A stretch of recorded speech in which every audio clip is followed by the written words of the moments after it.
My name is Donald MACKAY and I live in Hamilton in Lanarkshire. The purpose of this video is to suggest to the people who live in Scotland and who do not wish to see the breakup of the United Kingdom that they give consideration as to what practical courses of action they might take. Firstly, get to know your arguments. The United Kingdom is the most successful political unit in history. We have had a stable civilised government since 1689. We've had 2 world wars in the 20th century and the Napoleonic Wars in the 19th century. During that time, comparable countries like Germany, France, Spain, Italy have all fallen or ended up in a totalitarian type of government, whereas throughout that the United Kingdom has remained relatively dignified and serene. I think that's something worth preserving, and I think that many people in Scotland agree with that. But there's a danger. We should consider that if we just sit around and hope that somebody else does things, they won't do it. So we have to be proactive in this.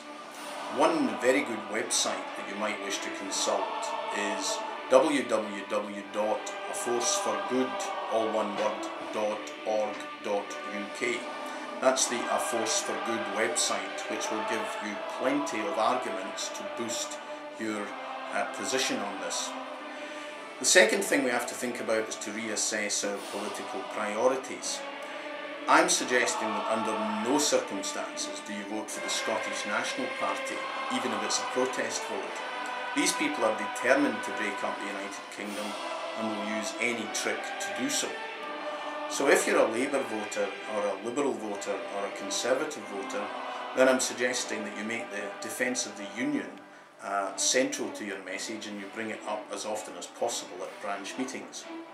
You might also wish to consider the party which I myself support, namely the UK Independence Party, which is absolutely clear and unambiguous in its support for the Union. Finally, I would suggest that we try to avoid being complacent.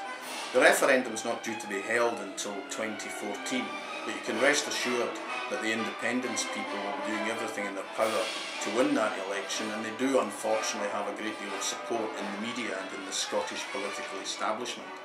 Scotland has a long and proud history. We have our own culture, we have our own church, we have our own legal system, we have our own education system, we have our own sporting associations. We always have had and always will have. But there's no inconsistency in being both a proud Scot and a true Brit. I'm suggesting we can maintain these institutions while still remaining part of the United Kingdom in line with Wales, Northern Ireland and England. So my final message is please give this matter serious thought. The United Kingdom is a force for good. Please consult the website and you have contact details on that if you wish to take any further part. Thank you very much for listening.